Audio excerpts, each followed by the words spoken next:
Rebonjour, dans cette troisième vidéo, je vous présente le cours de la rubéole, durant lequel on va passer par les chapitres habituels qui sont les généralités, l'épidémie, la physiopathie de la rubéole. On va voir ses formes cliniques typiques, son diagnostic positif et ses diagnostics différentiels, et comment la prendre en charge et comment la prévenir. À la fin de ce cours, vous devez atteindre certains objectifs qui sont essentiellement savoir recueillir les arguments en faveur du diagnostic de la rubéole acquise et interpréter les examens sérologiques, savoir diagnostiquer la rubéole chez la femme enceinte et connaître les risques encourus et les aspects cliniques de la rubéole congénitale, et être capable de prendre en charge un cas de rubéole et entreprendre les mesures préventives adéquates. On va commencer par quelques généralités qu'on va développer par la suite. Donc, la rubéole est une maladie infectieuse qui est due à un virus. C'est une infection virale qui est contagieuse et qui est très répandue à travers le monde. Elle est aussi fréquente en Algérie où elle sévit sur un mode endémo-épidémique. Et cette maladie, lorsqu'elle touche l'être humain, dans la moitié des cas, elle ne donne pas des signes cliniques et donc elle est inapparente, ou on dit qu'elle est souvent inapparente. Et dans l'autre moitié des cas où elle va s'exprimer cliniquement, elle va donner une éruption qui constitue sa manifestation clinique essentielle. La rubéole touche surtout l'enfant et l'adulte jeune, chez lesquels elle est très bénigne, mais lorsqu'elle touche la femme enceinte, là, elle devient grave de par les complications fœtales qu'elle peut entraîner sous forme de malformations congénitales qui sont dues à l'effet tératogène du virus de la rubéole. Ce virus, il est capable d'entraîner des malformations chez les nouveau-nés lorsque la maman se contamine au cours de sa grossesse par ce virus. En fait, cette maladie, elle a été décrite au XVIIIe siècle par des médecins allemands qui l'ont pris pour une forme bénigne de la rougeole et on l'appelait à l'époque la rougeole allemande. D'ailleurs, jusqu'à maintenant en arabe, on appelle la rougeole al-hasba et on appelle la rubéole hasba al-almaniya. En 1940-1941, un médecin ophtalmologue qui s'appelle Greg avait constaté qu'il reçoit beaucoup d'enfants qui présentent des complications oculaires à type de cataracte. Il a cherché et il a trouvé que ces enfants, leur maman faisait une rubéole au cours de leur grossesse. Et de là, on a commencé à observer plus, à chercher, et on a pu mettre en évidence l'effet tératogène du virus de la rubéole et le lien entre celui-ci et ces malformations. Dans les années 60, il y a eu une grande épidémie de rubéole qui a explosé aux États-Unis, où il y a eu beaucoup de morts, de nouveau-nés morts, de mamans atteintes par la rubéole, et il y a eu aussi beaucoup de nouveau-nés mal formés, ce qui a poussé les chercheurs à travailler sur un vaccin. Quelques années plus tard, on a réussi à développer un vaccin efficace contre la rubéole et depuis, on sait que la rubéole est une maladie bien individualisée et qu'elle est parmi les principales causes d'embryopathie évitables par la vaccination. Le vaccin de la rubéole procure une immunité solide, mais aussi la maladie elle-même. Elle laisse une immunité protectrice pratiquement toute la vie. Si on fait une rubéole, on ne va pas la refaire une autre fois. Un dernier point, ce que tout médecin doit connaître, c'est que la rubéole figure sur le tableau des maladies à déclaration obligatoire. Donc tout cas de rubéole doit être notifié aux autorités sanitaires. Comme on l'a bien dit, l'agent causal de la rubéole est un virus. Ce virus, il appartient à la famille des togavirus et il est du genre rubivirus. C'est un virus qui possède une enveloppe, une capside et un génome à l'intérieur sous forme d'ARN. Cette photo ici montre le virus sous microscope électronique. Le virus de la rubéole, on le retrouve au niveau du rhinopharynx de l'homme, donc son réservoir exclusif et strict, c'est bien l'être humain. Et à partir de là, il se transmet entre les individus, comment? Par voie respiratoire ou par voie aérienne directe, à travers les gouttelettes salivaires de fluge que la personne malade projette à l'occasion d'une toux, d'un éternuement ou même en parlant, et que le contact entre deux personnes dont l'une est atteinte soit étroit, c'est-à-dire moins de 1,5 m et prolongé. On peut aussi se contaminer à travers les objets ou les surfaces souillées par la salive d'une personne atteinte du virus, mais ce mode de transmission est beaucoup moins fréquent. Le mode le plus fréquent de transmission de la rubéole, c'est bien la voie aérienne et ça donne la forme acquise de la maladie. La transmission par mode indirect aussi donne la forme acquise de la rubéole. Il y a une autre voie de transmission qui est la voie transplacentaire. C'est lorsque une femme est enceinte et qu'elle attrape le virus de la rubéole, elle peut le passer à son fœtus à travers le placenta et ça donne la forme congénitale de la maladie. Cette contagiosité de la rubéole, elle est assez forte et assez prolongée. Le virus, il peut être présent dans le pharynx 7 à 10 jours avant l'éruption, jusqu'à 10 voire 15 jours après. On va voir dans le chapitre clinique que l'éruption débute 1 à 2 jours après le début de la maladie. Donc, on peut bien comprendre que la contagiosité commence bien avant le début des signes cliniques et se prolonge jusqu'à 2 semaines après. Mais il y a une période durant laquelle la contagiosité est maximale, c'est entre 5 jours avant l'apparition de l'éruption et 5 jours après l'apparition de celle-ci. Après ce délai-là, la contagiosité diminue un petit peu.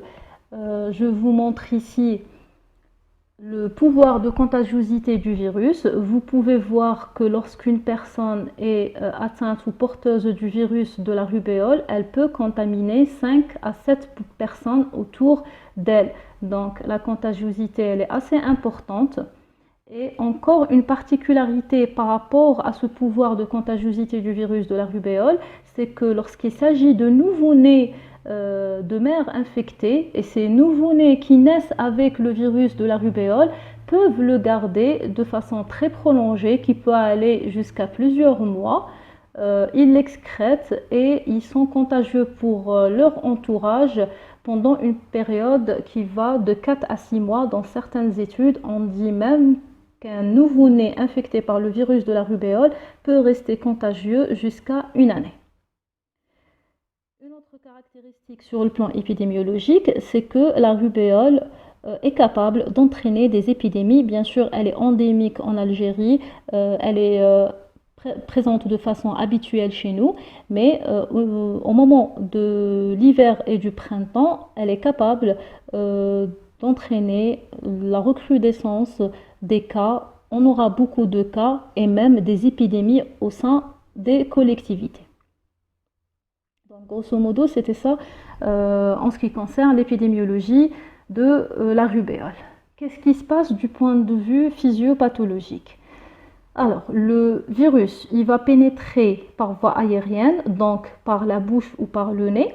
Il va partir s'installer au niveau de l'épithélium des voies respiratoires supérieures. Il va se multiplier localement au niveau du réseau lymphatique et à partir de ce réseau, il pourra passer dans le sang et dans la circulation sanguine et là, on sera à la phase de virémie. C'est lors de cette phase que s'il s'agit d'une femme enceinte, ce virus-là peut passer à travers le placenta et infecter son fœtus. Cette phase de virémie, elle va durer quelques jours. En moyenne, elle est de 8 jours. Et à la fin de cette virémie, il y aura l'apparition des anticorps protecteurs produits par le système immunitaire qui a été activé par les antigènes viraux. D'abord, on aura l'apparition des anticorps de type IgM.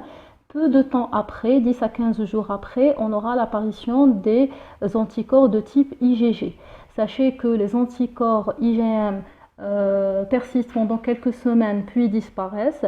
Cependant, les anticorps IgG persistent pratiquement durant toute la vie de la personne et si une deuxième fois on sera au contact du virus de la rubéole, il y aura rapidement l'ascension des anticorps surtout de type IgG, rarement il y aura l'activation des anticorps de type IgM et on ne va pas représenter de nouveau les signes cliniques de la maladie. Donc une fois qu'on a le virus dans le corps, notre système immunitaire va produire des anticorps qui seront immunisants et du coup la maladie on dit qu'elle est immunisante de façon solide, durable et définitive. Comment on peut reconnaître la rubéole cliniquement? Qu'est-ce qu'elle va donner comme signe clinique? Là, on va décrire deux formes cliniques de la maladie. La forme qui concerne l'enfant et l'adulte jeune, ou la rubéole acquise qui se transmet par voie aérienne, et la forme congénitale qui concerne les nouveau-nés infectés au cours de la grossesse et dont la transmission se fait par voie transplacentaire. D'abord, dans la forme commune de la rubéole acquise, on aura 50% des cas qui vont être symptomatiques, qui vont exprimer des signes cliniques, et 50% qui n'auront aucun signe clinique. Dans le cas où la rubéole elle est symptomatique, elle va passer par les étapes, par les phases cliniques habituelles d'une maladie infectieuse, qui sont l'incubation, la phase d'invasion ou de début et la phase d'état. L'incubation de la rubéole, elle est assez prolongée, elle va de 12 à 23 jours, elle est en moyenne de 14 jours, c'est-à-dire c'est au bout de 2 semaines après le contact avec le virus que la personne commence à être symptomatique et à avoir les signes cliniques. La phase d'incubation, bien entendu, elle est toute silencieuse, il n'y aura aucun signe clinique durant cette phase. Quand la maladie s'annonce, elle va d'abord s'exprimer par un signe classique qui est la fièvre. La fièvre dans la phase de début de la rubéole, elle est modérée, elle ne dépasse pas les 38,5 degrés et elle est généralement très bien supportée et très bien tolérée. À côté de cette fièvre, le malade peut présenter des courbatures, ce sont les arthromyalgies, c'est-à-dire c'est un malade qui va décrire des douleurs au niveau de ses muscles et de ses articulations. Il peut aussi décrire une légère fatigue, mais en général, son état reste conservé. Donc, durant la phase de début, en général, on n'a rien de spécifique, une petite fièvre avec des petites courbatures, un petit malaise général, parfois l'état général du malade reste conservé. Et si on reçoit le malade à cette phase-là, à l'examen clinique, on peut retrouver des adénopathies cervicales comme on peut ne rien retrouver. Bien sûr, si le malade vient nous voir durant cette phase-là, on ne peut pas poser un diagnostic car il n'y a pas de signe d'orientation diagnostique. On va attendre la phase d'état qui va bien sûr être caractérisée par les signes cliniques qui permettront un diagnostic positif. La phase d'état de la rubéole est caractérisée par l'éruption. On l'appelle aussi la phase éruptive et on appelle la phase de début la phase pré-éruptive. Donc l'éruption de la rubéole, elle est inconstante, on peut la voir comme elle peut être absente et dans le cas où elle est présente, elle est aussi très caractéristique par son aspect qui va changer au cours de son évolution. L'éruption de la rubéole d'abord commence de type morbilliforme. Elle va être constituée de macules et de papules qui laissent entre eux un intervalle de peau saine. La macule, je répète, c'est une plaque ou tache rouge qui ne s'efface pas à la vitropression. Et la papule, c'est aussi une plaque rouge en relief qui est surélevée par rapport au plan de la peau et aussi dont la couleur s'efface à la vitropression. Donc au début, l'éruption elle est faite d'éléments maculeux et papuleux qui laissent entre eux un espace de peau saine, c'est ce qui représente l'éruption morbilliforme. Cette éruption elle va apparaître et se généraliser en un seul coup, en 24 heures. Le deuxième jour, elle va changer d'aspect et elle va devenir scarlatiniforme. Les éléments maculeux et papuleux vont se confluer et ne pas laisser d'espace de peau saine. Et là, on aura l'aspect scarlatiniforme. L'expression clinique, elle est la même et chez l'adulte et chez l'enfant. Le premier jour, elle est de type morbilliforme, qui se généralise en un seul coup et en 24 heures, et le deuxième jour commence à devenir scarlatiniforme. On peut recevoir le malade le deuxième jour, comme on peut le recevoir le premier jour de l'éruption. Donc il faut toujours interroger le malade et chercher l'aspect de l'éruption avec les détails de son apparition et de son évolution.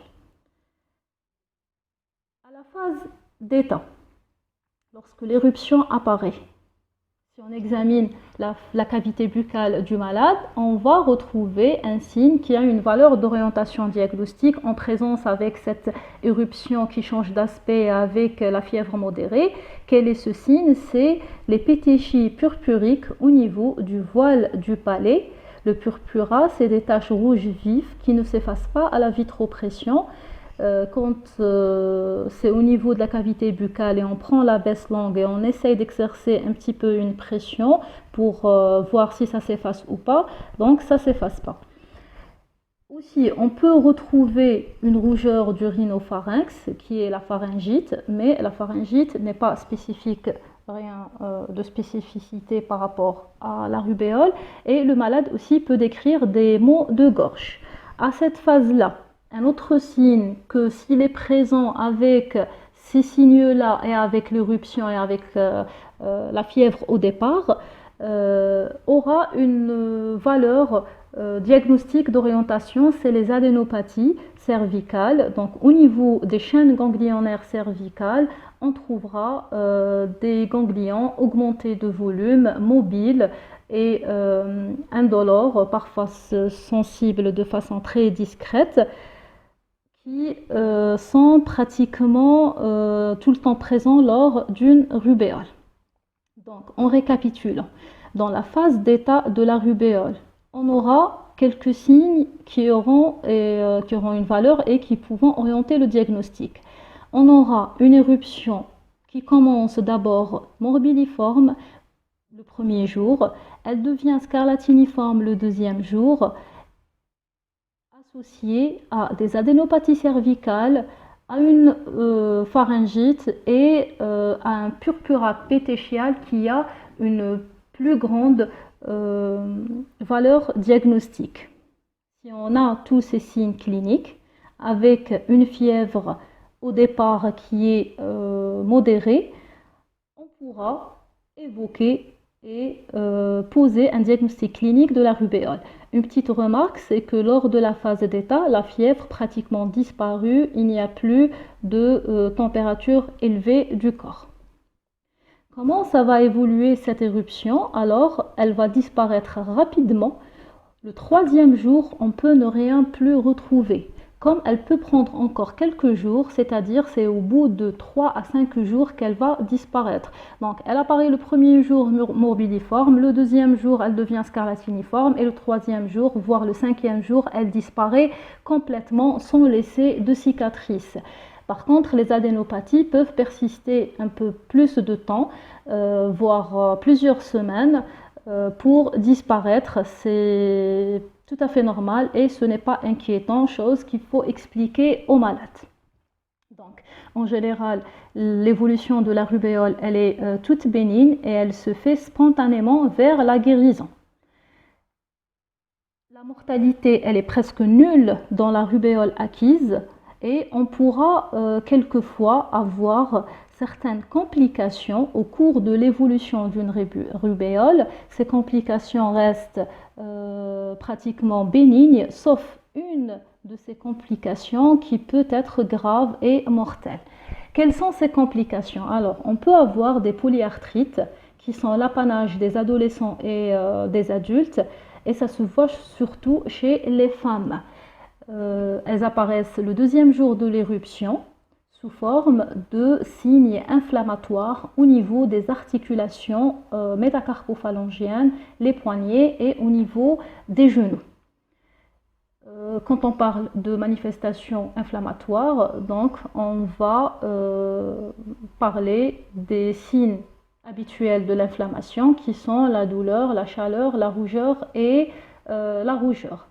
Donc, au niveau de ces petites articulations ainsi que les articulations du poignet et du genou, le malade va présenter de l'œdème local, de la douleur locale et aussi de la chaleur et de la rougeur locale.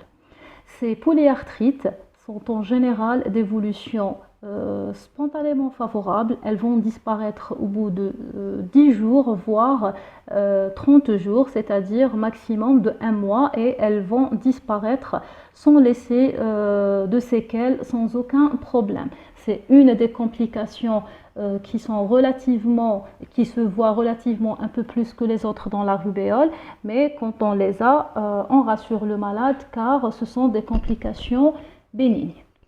On peut aussi avoir un purpura thrombopénique, c'est-à-dire des plaques purpuriques au niveau du corps qui sont dues à la diminution du taux de plaquettes dans le sang. Il y aura une destruction des plaquettes par des auto-anticorps auto-humains et ça va s'exprimer cliniquement par l'apparition d'un purpura. Cette complication, elle est aussi d'évolution spontanément favorable. En 2 à 4 semaines, tout va disparaître sans laisser aucune cicatrice ni de séquelles.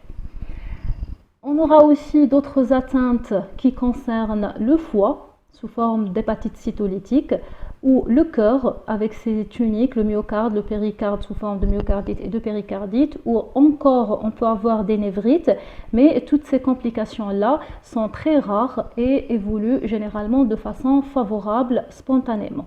Par contre, il y a une complication que quand elle survient, elle est grave et peut entraîner le décès du malade, c'est l'atteinte méningo-encéphalitique. Lorsque les méninges et l'encéphale sont atteints par le virus de la rubéole, le malade va exprimer cliniquement des signes qui orientent vers cette atteinte, c'est-à-dire un syndrome méningé fonctionnel et physique avec de la fièvre élevée et un syndrome encéphalytique qui est fait de troubles de conscience, de troubles neurologiques, de convulsions. Tout ça peut apparaître 1 à 4 jours après l'éruption et ça a toujours une signification grave et le pronostic est généralement mauvais. Heureusement que cette complication, elle est très rare au cours d'une rubéole. Donc, ce sont les complications qu'on peut voir le plus au cours de la rubéole acquise et ça reste quand même rare relativement par rapport à la bénignité de cette maladie. C'était en ce qui concerne la rubéole acquise. Maintenant, on va décrire l'autre forme clinique de la rubéole qui est la rubéole congénitale. Quand une femme est enceinte et qu'elle a été contaminée par le virus de la rubéole, elle va le transmettre à son bébé, surtout au début de la grossesse et à la fin de la grossesse. Donc, dans 80% des cas de contamination des nouveau-nés, ce sont surtout les cas qui ont été contaminés au début et à la fin de la grossesse. Quand on est au début de la grossesse, il y a l'embryogénèse qui va se produire et donc là, l'infection, elle est capable de provoquer des malformations. Quand on est à la fin de la grossesse, l'infection peut favoriser des accouchements prématurés. Et quand l'infection se passe dans les 8 premières semaines de l'infection, ça peut entraîner des avortements. Donc là, vous voyez que l'infection au cours de la grossesse, elle peut avoir des conséquences par rapport à la maman et par rapport au bébé. En ce qui concerne la femme enceinte elle-même, elle risque les avortements au début de la grossesse et elle risque des accouchements prématurés à la fin de la grossesse. Elle risque aussi la mort de son bébé dans son utérus, c'est la mort in utero. Par rapport au bébé, là, si l'atteinte se fait au début de la grossesse, il risque des malformations et ça va donner ce qu'on appelle le syndrome malformatif de Grech. En fait, Grech, c'est par rapport à ce médecin ophtalmologue qui a attiré l'attention a mis en évidence la relation entre les malformations oculaires et la grossesse et donc ce syndrome porte son nom. Ce syndrome malformatif de Grech, il peut s'exprimer à la naissance. Donc, dès que le nouveau-né naît, on peut constater les malformations. Comme on peut ne pas constater ces malformations jusqu'à des années après. Je répète, le syndrome malformatif de Grech peut être constaté à la naissance ou bien des années après. Ce syndrome est constitué essentiellement de 3 types de malformations. C'est les malformations qui intéressent le cœur, qui intéressent la sphère ORL, surtout l'appareil auditif, et les yeux. Mais il peut comporter aussi d'autres malformations qui intéressent d'autres appareils. Alors, lorsqu'un nouveau-né est infecté par le virus de la rubéole au cours de la grossesse et qu'il naisse avec ce virus et que l'atteinte s'est passée au début de la grossesse, il peut présenter à sa naissance des malformations cardiaques sous forme de persistance du canal artériel ou de communication interauriculaire ou de communication interventriculaire ou de sténose pulmonaire ou bien d'autres malformations cardiaques. Ces malformations cardiaques sont handicapantes. Ces malformations cardiaques nécessitent une prise en charge complexe, souvent une prise en charge médico-chirurgicale, et donc c'est grave d'avoir un nouveau-né mal formé au niveau cardiaque. Aussi, ce syndrome comportera une atteinte de l'audition surtout, et on aura un nouveau-né qui est sourd.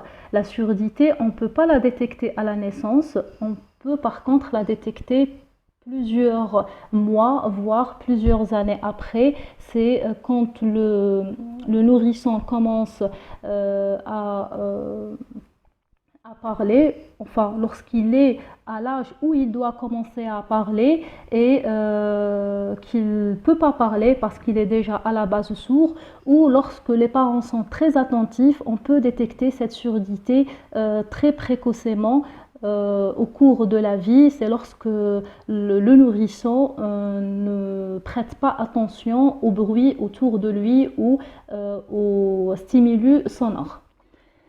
On peut aussi avoir des complications au niveau de l'œil sous forme de cataracte unilatérale, de microphthalmie, d'opacité cornéenne. Ces complications, ces malformations sont aussi graves, handicapantes et qui nécessitent une prise en charge complexe, souvent chirurgicale. Je vous montre quelques photos pour voir la gravité des choses. Là, sur cette photo, on a un enfant qui présente de la cataracte. C'est un dépôt blanchâtre au niveau du cristallin de l'œil et qui va donner une diminution de l'acuité visuelle. Donc, ça va retentir sur la vision de l'enfant. Là aussi, c'est une photo qui montre de la cataracte oculaire. Cette photo-là montre un enfant qui a une microphthalmie. C'est un œil plus petit que l'autre. Ça reste quelque chose d'handicapant. On peut aussi avoir une atteinte du système nerveux et donc des complications sous forme d'un retard psychomoteur. L'enfant il marche pas, il se développe pas normalement, ses fonctions supérieures sont réduites, voire absentes, et donc c'est un enfant qui va grandir handicapé. On peut avoir de la microcéphalie, je vous montre la photo pour mieux démontrer ça. Donc c'est un bébé qui a une tête plus petite par rapport à l'habituel. Donc voilà une photo schématisée qui montre un enfant qui a une microcéphalie. Alors son périmètre crânien il est beaucoup plus petit que ce qu'il devait avoir. Et quand on regarde un bébé comme ça, on va tout de suite dire que c'est un bébé handicapé. Bien sûr, cette microcéphalie va aussi retentir sur les fonctions essentielles de l'encéphale et du système nerveux. D'autres anomalies peuvent se voir, comme celle de la dentition, comme celle de l'appareil osseux, ainsi de suite. Donc on peut avoir beaucoup de malformations. Les plus fréquentes sont celles cardiaques, ORL et oculaires. c'est très malheureux de voir des enfants nés avec des handicaps, nés avec des difficultés de vision, nés sourds, et c'est un cauchemar pour les parents. C'est vraiment quelque chose qu'on ne veut pas voir.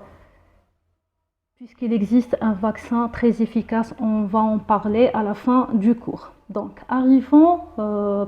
revenons à notre description clinique. Donc, on avait dit que la rubéole chez les nouveau-nés infectés au cours de la grossesse va se manifester soit par un syndrome malformatif de Grech qui comporte des malformations constatées à la naissance ou quelques mois ou quelques années plus tard au cours de la vie, comme cette rubéole congénitale peut se manifester par une forme qu'on appelle la rubéole congénitale évolutive.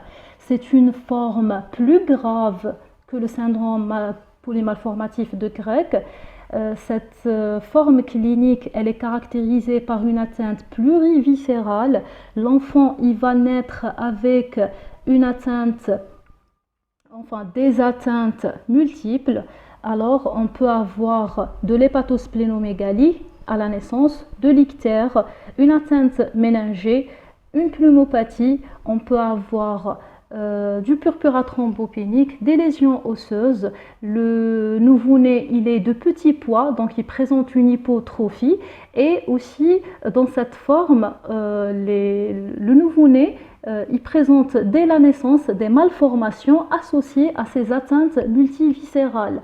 C'est une forme très grave dont le pronostic est réservé, elle est souvent mortelle. Et si par chance le nouveau-né peut survivre, il va survivre avec beaucoup de maladies et de malformations. En général, les nouveau-nés qui naissent avec cette forme de rubéole congénitale évolutive, ils ne survivent pas. Donc en résumant, on peut dire que le diagnostic positif de la rubéole est assez facile. Il repose sur des arguments cliniques et des arguments épidémiologiques. Quand on reçoit un patient qui présente une éruption qui a la caractéristique d'être morbidiforme le premier jour de son apparition et qui change d'aspect pour devenir scarlatiniforme le deuxième jour et qui disparaît rapidement, qu'elle soit précédée d'une fièvre modérée et qu'elle soit associée à des adénopathies cervicales et dans les meilleurs des cas du purpura du voile du palais, on va directement évoquer la rubéole. Et en présence d'une notion de contage, c'est-à-dire lorsqu'il existe des cas similaires autour du malade, des cas qui ont fait une rubéole récemment, que ce soit dans l'entourage familier ou au travail si c'est un adulte, ou à la crèche ou à l'école si c'est un enfant qui fréquente ces endroits. Et surtout, lorsqu'on est dans la saison de l'hiver et du printemps, on va poser le diagnostic positif de la rubéole. Donc on a besoin d'un bon interrogatoire et d'un bon examen clinique à la recherche de ces notions épidémiologiques et pour confirmer les caractéristiques de l'éruption et rechercher les signes cliniques associés qui réconfortent le diagnostic de la rubéole. Lorsqu'il s'agit d'une femme enceinte, on doit demander la sérologie de la rubéole, on doit confirmer formellement le diagnostic de la rubéole et donc la sérologie offre un diagnostic indirect de certitude de la maladie. Que ce soit dans la forme acquise ou dans la forme congénitale de la rubéole, on peut demander la sérologie et l'interprétation reste la même. Donc la sérologie, elle met en évidence les anticorps anti-rubéole de type IgM et de type IgG. Lorsque le résultat de la sérologie montre des anticorps IgM positifs, on confirme le diagnostic de la rubéole. La présence et la positivité des anticorps IgM signent l'infection actuelle et l'infection récente. Lorsque les anticorps IgM sont positifs et les anticorps IgG sont positifs aussi, là aussi on confirme le diagnostic et on est devant une infection récente. Et lorsque les anticorps IgM sont négatifs et les anticorps IgG sont seuls positifs, en présence de signes cliniques évocateurs, on doit faire un deuxième prélèvement à 10 jours d'intervalle à distance du premier prélèvement. Pourquoi? À la recherche d'une élévation du taux de ces IgG. On On a bien expliqué dans la physiopathe que les anticorps de type IgM apparaissent en premier, ils persistent quelques semaines puis ils disparaissent et les IgG apparaissent peu de temps après les IgM, généralement 10 à 15 jours après. Ils augmentent de taux pour atteindre un pic qui reste un petit peu en plateau, puis ils diminuent de titrage, ils ne disparaissent pas, ils restent présents à vie à un taux faible. Donc, lorsqu'on est devant une sérologie qui montre des IgG seuls positifs en présence de signes cliniques évocateurs de la rubéole, on demande un deuxième prélèvement, une deuxième sérologie à 10 jours d'intervalle à la recherche de cette ascension, de cette élévation du taux des IgG qui est en faveur du diagnostic. Chez le nouveau-né, on peut prélever du cordon ombilical et la présence et la positivité des anticorps IgM aussi signent l'infection et signe la rubéole congénitale. Si on reçoit une sérologie qui a été faite dans un cadre systématique sans qu'il y ait signe clinique, je vous donne l'exemple de la grossesse. Au cours d'une grossesse, tout médecin généraliste ou tout gynécologue demande un bilan pour la femme enceinte. Ce bilan comporte une sérologie de la rubéole. En fait, c'est un peu trop tard. Elle devait être demandée bien avant la grossesse. Mais bon, lorsqu'on reçoit une sérologie qui a été faite systématiquement dans un bilan quelconque et qu'il n'y a pas de signe clinique, si le résultat montre des IgG seuls positifs, c'est qu'il s'agit d'une infection ancienne et que la personne elle est immunisée contre la rubéole. La présence des IgG témoigne d'un contact ancien et d'une protection, d'une immunisation contre la maladie. Chez la femme enceinte, parfois il y a un doute diagnostique et on peut recourir à un test spécifique qui s'appelle le test d'avidité ou l'indice d'avidité des IgG. Je vous donne un exemple. S'il s'agit d'une femme enceinte à la 6e semaine de sa grossesse, elle se présente en consultation avec une sérologie IgG positif, IgG bien sûr spécifique de la rubéole positif, et qu'elle n'est pas sûre, quand on demande à l'interrogatoire, elle n'est pas sûre si elle a fait des signes cliniques récemment ou pas. L'interrogatoire avec elle n'est pas précis. On peut recourir à ce test d'avidité pour préciser la date à peu près de l'infection. En fait, cet indice, il permet de dater l'infection par rapport à 3 mois. Il mesure la force de liaison entre les anticorps de type IgG et les antigènes spécifiques disponibles au labo en présence d'un agent dissociant. Lorsque la force de liaison elle est faible, c'est en faveur d'une infection récente. Et lorsque la force de liaison elle est élevée ou forte, c'est en faveur d'une infection qui date de plus de 3 mois. Donc lorsqu'on reçoit une femme, par exemple à sa 6e semaine de grossesse, et que le test est en faveur d'une infection qui date de plus de 3 mois, c'est qu'elle a fait son infection avant la grossesse et qu'elle est maintenant immunisée. Si le test est en faveur d'une infection qui date de moins de 3 mois, là, le doute persiste, on n'est pas sûr.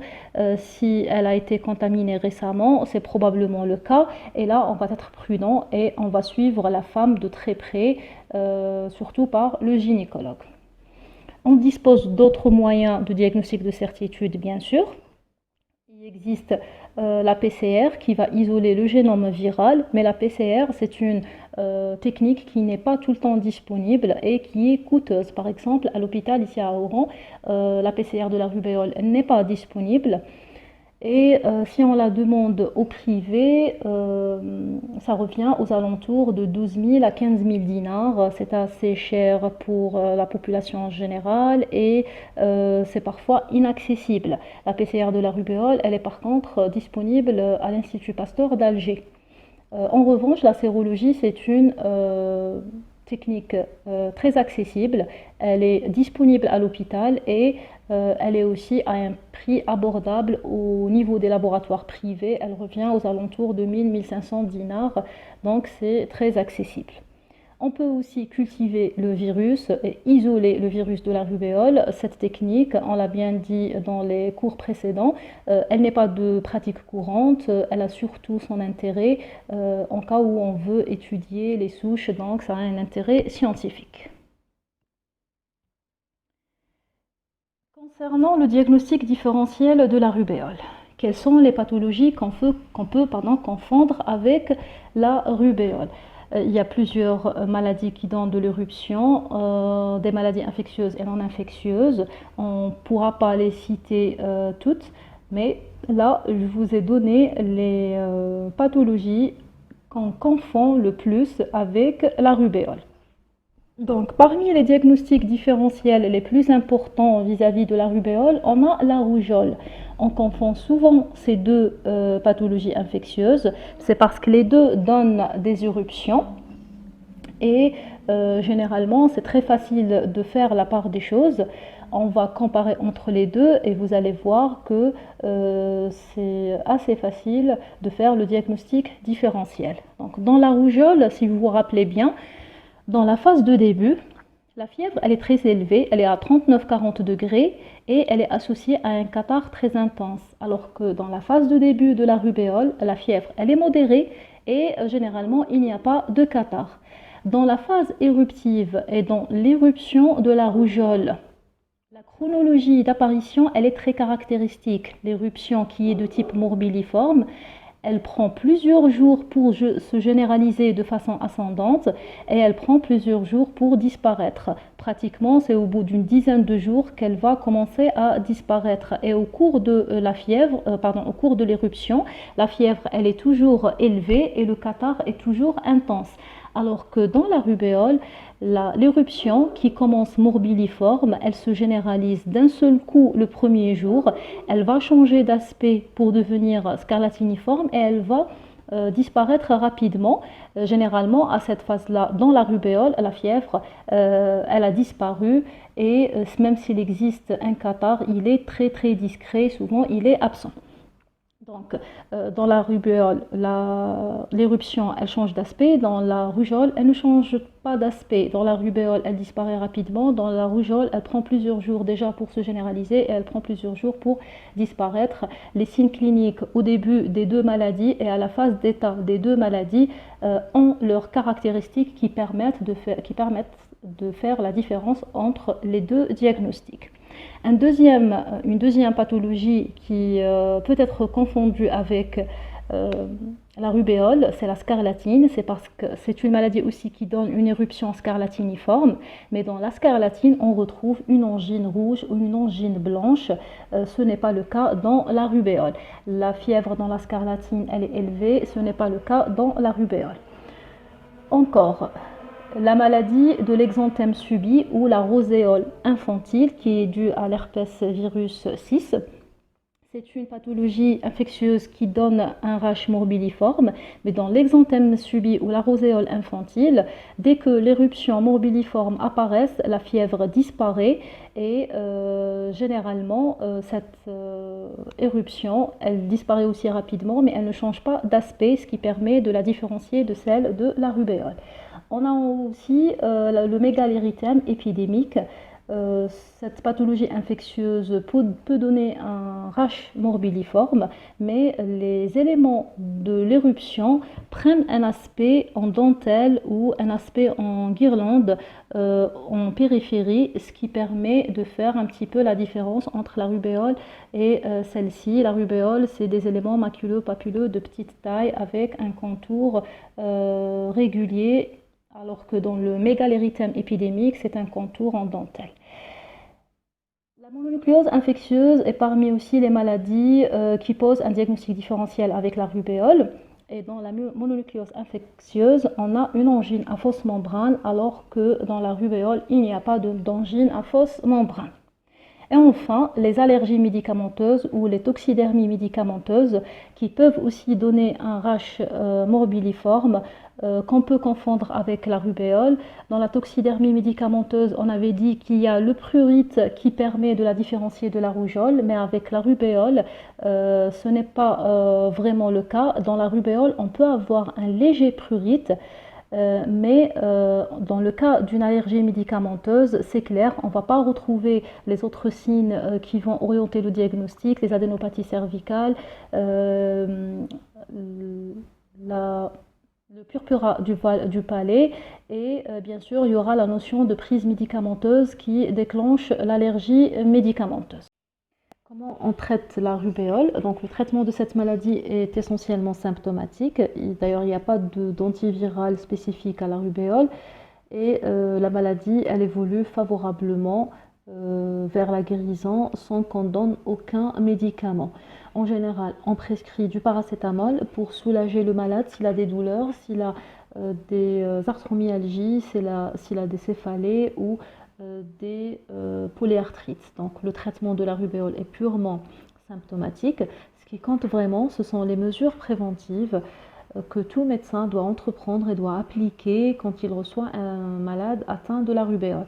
Ce sont essentiellement l'éviction du malade jusqu'à guérison clinique. Si c'est un adulte qui travaille, on lui prescrit un arrêt de travail pour ne pas contaminer son entourage au milieu professionnel. Et si c'est un enfant, on doit expliquer à ses parents qu'il ne doit pas aller à l'école, toujours dans le même but d'éviter la contamination à l'école.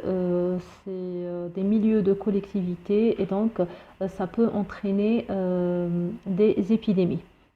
Donc cette action, elle est primordiale et elle va éviter l'éclosion d'épidémies et ça va dans l'intérêt de la santé publique.